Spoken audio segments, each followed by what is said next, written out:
A machine gunner who knows what he's doing can single-handedly change how the battle plays out and tip the odds in his team's favor. Hey guys, this is SoulSniper, and in this video we're going to walk through some tips and strategies for becoming an effective machine gunner in Hell Let Loose. If you like this type of content, make sure you hit the subscribe button and click on the notification bell. Okay, let's get into it. First of all, it's really important that you understand the role of a machine gunner. A lot of people head straight to the front line expecting to mow down droves of enemies while screaming, "Leroy Jenkins!" Which is all well and good until an enemy sniper puts a bullet through their skull before they even manage to score a kill. See, the role of a machine gunner actually isn't really about racking up kills. It's more about disrupting the enemy's movements and pinning them down, creating opportunities for your own team to advance, or keeping the enemy from closing in on the point you're defending. It is truly a support role that requires an understanding of what I call the 3 Ps. That's planning, positioning, and patience, each of which we'll discuss throughout this video. So first and foremost, be willing to change your mindset and your overall approach to the machine gunner role. Believe it or not, supporting your squad with the tactics I'm about to share will result in a much more fun and immersive experience than just looking for kills the whole game. And don't worry, you'll still rack up plenty of kills in the process. Planning out your sightlines, angles, and anticipating enemy movements and tactics is crucial for maximizing your effectiveness as a machine gunner. If you're defending the point, pull up your map and determine which general direction the enemy is likely to be coming from. Do a quick analysis of terrain features like roads, tree lines, hedgerows, or trench systems that the enemy is likely to stick to along the way. Try to identify potential choke points that will force the enemy through a narrow or exposed area. It could be a break in a hedgerow that you know they'll come through, or an alleyway that's too tempting to avoid. It might also be an open field they'll be forced to cross in order to get close to the point. These are the types of areas you want to have in your sightline while choosing where to set up your machine gun. If possible, try to offset yourself from the rest of your team's defenses. If you set up your MG so the enemy is advancing directly at you, they only have to worry about taking fire from directly ahead. However, if you offset your position a bit, now the enemy will be taking fire from your teammates directly ahead of them, but also taking fire from your MG from the side. They'll be forced into survival mode, scrambling to try to find cover from 2 different angles of incoming fire. Good luck with that, fellas. Don't get fixated on setting up the MG in windows and bunkers of buildings. While these are often a great option for gaining a bit of elevation and improving your sightlines, they're also the first place the enemy will expect a machine gun nest to be.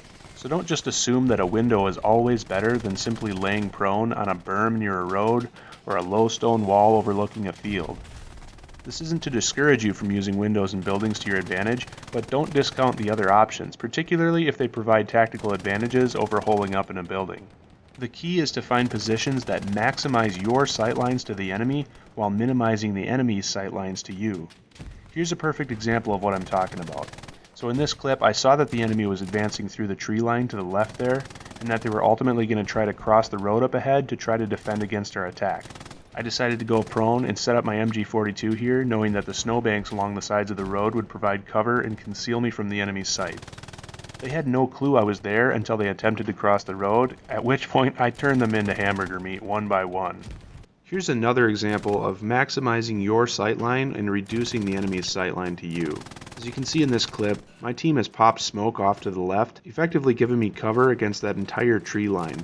I knew I was pretty much covered from the left, but I still had great line of sight on the corner of this house, which is where the enemy kept exposing themselves. As you'll see in the clip, this was a fantastic position to set up and help my team advance. Pretty soon my teammates started to realize how effective I was being and started calling out targets and willingly giving me ammo. The machine gun fire I provided here played a pretty big role in making this push successful. Remember that machine guns in Hell Let Loose are long-range weapons that can hit targets from hundreds of meters away. You don't want to set up right on the front line, but rather stay back from a fixed position to lay down suppressive fire at range. Let your teammates close in on the front line. Another tip, always have a backup plan for when shit hits the fan. And guys, shit will hit the fan. It's rare that you can remain in one place for long periods of time, as MG fire is easy to pinpoint and is generally made a high priority target for the enemy. You'll need somewhere to relocate when need be, so consider your surroundings and have a plan B and plan C to fall back to. Keeping the enemy guessing is always best, and changing your position makes it challenging for the enemy to counter you effectively. Now, one of the hardest parts about being a machine gunner is having the discipline to stay in position when you're not seeing much action. It's easy to start wondering if you're set up in the wrong area or if you didn't anticipate the enemy's strategy correctly. But oftentimes when you decide to move, that's when the enemy finally shows up, and now you're out of position, kicking yourself while scrambling to find somewhere to set up the MG again before they take you out. Of course, sometimes you do get it wrong, and you do need to relocate, but try not to give it into the first doubt that creeps into your mind, and only move on once you're pretty confident it's the right move. As a machine gunner, your role is to support your squad. Talk to them. When it's time to reload, let them know so they don't try to advance while the enemy takes advantage of their opportunity to return fire. If you need to relocate, give them a heads up that you're changing positions and that it'll be a moment before you can provide suppressive fire again. And ask your squad leader if they can spot targets for you with their binoculars. A good squad leader can call out and ping enemy positions for you. After firing your first initial short burst on that position, the squad leader can actually direct you on how to adjust your fire. They might tell you to shift fire left 5 meters, for example. This can be an extremely effective strategy, and your squad leader will appreciate the opportunities you create for the rest of the squad to make moves. The high rate of fire and large ammo count of your MG makes it very useful for providing suppressive fire. That's the thing, you don't have to kill the enemy to be an effective machine gunner. If you know there are multiple targets behind a hedgerow, go ahead and light that shit up. You may not kill them, but you'll definitely suppress them and make them hesitant to move. Their screens will be blurry and they'll be hearing the terrifying cracks of the machine gun bullets whizzing by their heads. They'll be so focused on not dying rather than engaging your squad mates that your team will have a big tactical advantage. In most cases, it's best to fire the MG in short 2 to 5 second bursts. This helps manage recoil and improve your accuracy, as it allows you to watch your tracers and adjust your aim accordingly between bursts. It also helps conserve ammo and hide your reloads. If you blow through an entire drum magazine, the enemy will simply wait for you to reload and make their move. But if you use short bursts, they're less likely to be able to anticipate and time your reloads. Again, keeping the enemy guessing is super important. Bipod deployment and Hell Let Loose can be pretty finicky, so I always recommend testing your range of motion as soon as you deploy it to make sure you can properly aim where needed. That way you won't be surprised when you attempt to fire at the enemy, only to realize the crappy hitbox on that window pane you're firing out of is blocking all your bullets, or that you can't aim down far enough because you're laying prone on an angled rooftop. Avoid this frustration by testing out your range of motion as soon as you deploy your bipod. Knowing how to time your reloads is another important aspect of being an effective machine gunner. In Hell Let Loose, you can actually reload while on the move, so use that to your advantage when possible. If you need to relocate to a new position, that's a great time to reload. And also, if your bipod is deployed in a window and you need to reload, keep your bipod deployed and look up into the sky before reloading. This will make you lower your stance, effectively putting you in cover while the reload animation plays out. If the enemy throws smoke grenades, fire into that smoke screen. There's a really good chance they're trying to move behind or through the smoke, so light it up. You'll be able to hear the thud sound when you hit someone, or better yet, that ultra-satisfying headshot noise we all love.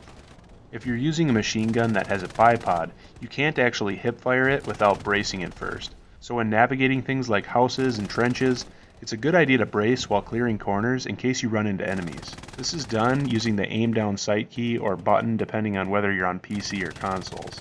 Since there aren't crosshairs and bracing your MG doesn't utilize the iron sights, you'll need to have a feel for where the exact center of your screen is so you can hipfire the MG somewhat accurately. You can practice this in an empty server by firing at something like a window of a house and seeing where your bullets hit. Okay guys, time to grab your favorite machine gun and try these tips out on the battlefield. If you found this video helpful, why not give it a thumbs up and hit the subscribe button so you don't miss out on future videos. I will see you in the next one. Thanks guys.